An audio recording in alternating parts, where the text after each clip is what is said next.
Bonjour, c'est Lingen, l'auteur du guide du blogueur. Dans cette vidéo, nous allons voir comment créer une page de capture, une page de vente, une page d'atterrissage avec un outil de référence, c'est Leadpages. On va voir quelques exemples et puis on va passer à comment ça fonctionne. Et à la fin, je vais vous donner une astuce pour créer des bonnes pages d'atterrissage, des bonnes pages de vente. Alors, tout d'abord, l'outil se présente comme ça. Vous allez voir que vous n'avez vraiment besoin d'aucune compétence technique. Il y a 104 templates pour le moment, il y en aura plus. Et pour chaque besoin, vous avez un modèle qui peut s'adapter à vous. Alors, quelques exemples. Ici, c'est le modèle du guide du blogueur. D'accord? Tout ça, c'est créé vraiment sans acheter un autre thème. Ici, c'est ma page pour les professionnels, pour les entreprises, pour présenter mes activités. Donc voilà, c'est vraiment que du glisser-déposer. Un jeu concours, c'est extrêmement flexible. Là, on peut ajouter une vidéo YouTube ainsi qu'un code HTML en dessous. Alors avant, j'avais tendance à acheter un thème pour faire ce type de page, un autre thème pour un autre type de page. Maintenant, j'utilise Leadpages pour tout. Voilà. Ça, c'est par exemple pour un événement. C'était la soirée de lancement du livre. Donc, ici, une fois qu'on est connecté, c'est simple. On va choisir par exemple de filtrer en fonction de notre besoin. Moi, par exemple, là, j'ai envie de créer une page de vente. Donc, c'est en anglais, hein, mais on s'y habitue assez rapidement. Je vais créer une page de vente. Donc, je vais faire Sales. Ça veut dire vente. Et je regarde les différents templates. Et il s'avère qu'il y en a un qui me plaisait tout à l'heure. C'était ici, le Preview. Donc, je clique. Je prévisualise la page et d'ailleurs, je vais l'utiliser parce que je vais justement créer une page de vente pour un programme de coaching. Donc, je regarde quand même d'abord à quoi ça ressemble. Je fais « OK, ça me plaît. » OK, du coup, je fais « Use this template ». Une fois que c'est fait, une fois qu'on clique, on attend un petit peu. Et puis, on va pouvoir tout changer, supprimer, ajouter. Vous verrez, c'est extrêmement simple, mais quand même, ça prend quelques heures pour s'y habituer, d'accord? J'espère que grâce à cette vidéo, vous allez gagner un peu de temps. Alors, le GDB Coaching. OK, donc on lui donne un titre, normal. Alors, si cette vidéo vous plaît et vous est utile, n'hésitez pas à utiliser mon lien affilié. OK, solopreneur.fr/leadpages. Ça vous permet de vous procurer donc le thème sans avantage particulier, mais sans inconvénient. C'est certainement pas plus cher. Mais moi, ça me permet de toucher une commission en tant qu'affilié pour avoir fait la promotion de cet outil. Donc voilà, si vraiment ça vous plaît et que vous voulez soutenir mon activité, n'hésitez pas à utiliser ce lien affilié. Alors, on se retrouve là. Ici, on peut changer le logo, évidemment. Je vais juste vous montrer, par exemple, à quel point c'est facile. Alors, moi, j'ai déjà uploadé mes propres images. Mais si vous ne l'avez pas déjà fait, vous cliquez sur Upload. OK? Donc, moi, par exemple, je vais mettre le logo de mon livre, l'icône de mon livre, comme ça. Et puis, ici, je vais mettre une vidéo. Ici, je pourrais changer le texte. Voilà. Ça, par exemple, si je n'ai pas besoin, tout ça. Alors, donc, je vais peut-être passer en revue. À côté, là, vous avez 4 catégories. Les widgets, c'est ce que vous pouvez ajouter. Par exemple, ici, je vais ajouter un bouton. J'ajoute un bouton. Voilà, il va là, mais je le voulais plus bas.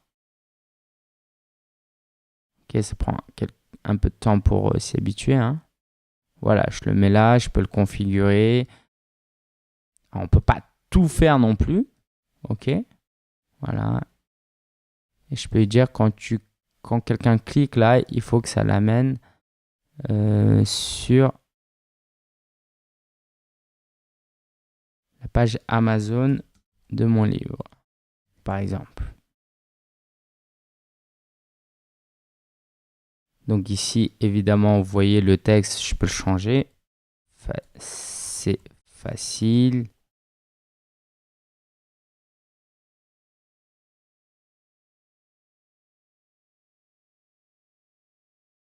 Alors, voilà, on va y arriver. Alors, quelquefois, il y a un petit lag entre parce que moi, je tape vite.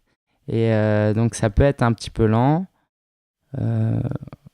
Voilà, vous pouvez effacer. vous pouvez supprimer cette boîte. Voilà, je vais en utiliser que 2. Ici, vous estimez qu'il n'y a pas assez d'espace. Je suis en train de faire n'importe quoi, mais je vais corriger après. Vous ajoutez une liste d'espace. Vous voulez ajouter des icônes, vraiment des en-têtes. Ok, là, vous voulez mettre un gros titre, promotion, d'accord. Donc, vous retrouvez ici avec headline. Voilà. Voilà, il y en a 2 maintenant. Promotion. On peut évidemment changer la couleur très facilement. Si vous avez le code HTML, tant mieux. Ok. Donc là, c'était le widget. Vous pouvez ajouter, supprimer, mais il y a les layouts. Les layouts, c'est la structure. Alors là, à premier abord, ça peut paraître compliqué, je le comprends tout à fait. Mais vous voyez, ici, ma page, elle est constituée de toutes ces zones. Ok. Alors, par défaut, il y a beaucoup de zones pour pouvoir nous permettre d'avoir plein de possibilités. Mais voilà, cette zone-là, je ne la veux pas. Soit je la supprime, soit je la cache pour pouvoir l'utiliser plus tard.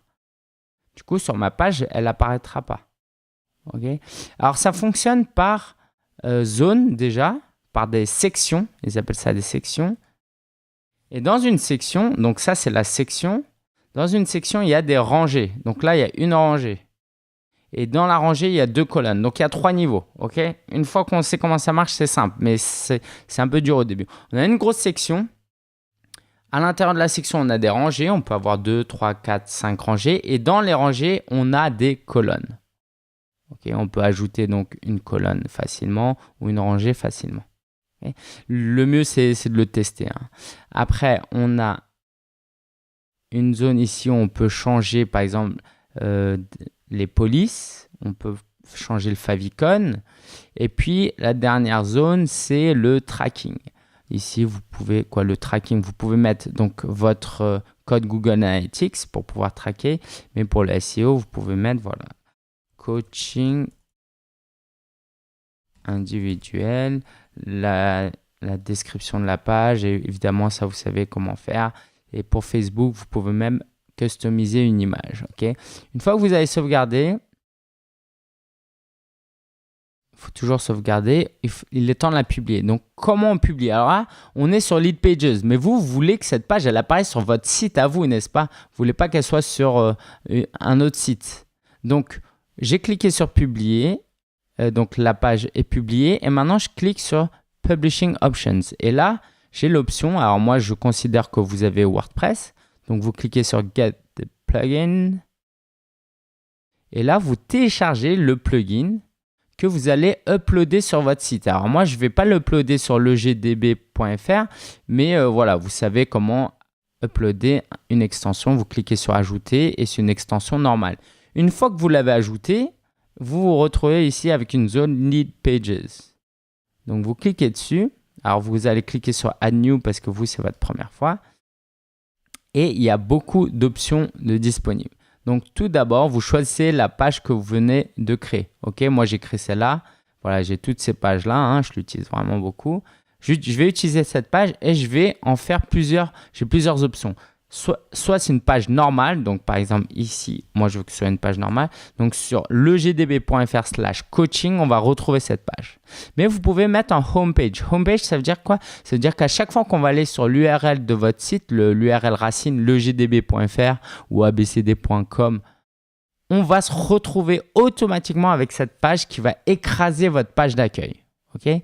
Le Welcome Gate, c'est... alors, ça, c'est sur la page d'accueil. Le Welcome Gate, ça va être sur toutes les pages. À chaque fois qu'on va aller sur votre site, vous allez avoir une page d'accueil qui va vous dire « Inscrivez vous, par exemple, à ma newsletter pour rentrer dans le site. » Ok, je ne rentre pas plus dans les détails. Et la page 404, c'est quand il y a une erreur. Donc, quand quelqu'un se trompe, vous décidez de faire apparaître une page 404.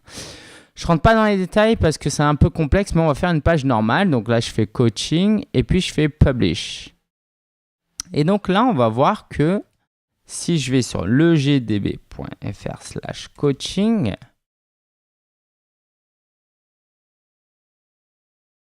On attend un petit peu. Tout en étant sur mon domaine, mon nom de domaine, je me retrouve avec la page de vente que j'ai créée moi-même. Vous vous souvenez, quand j'avais mis le promotion ici, tout pas beau. Voilà, donc ça c'était Lead Pages. Encore une fois, si ça vous plaît et que vous voulez l'utiliser, n'hésitez pas à utiliser mon lien affilié et dites-le moi en commentaire si vous l'utilisez, je vous en serai très reconnaissant. Alors, je vous ai promis une astuce. L'astuce, c'est celle-là.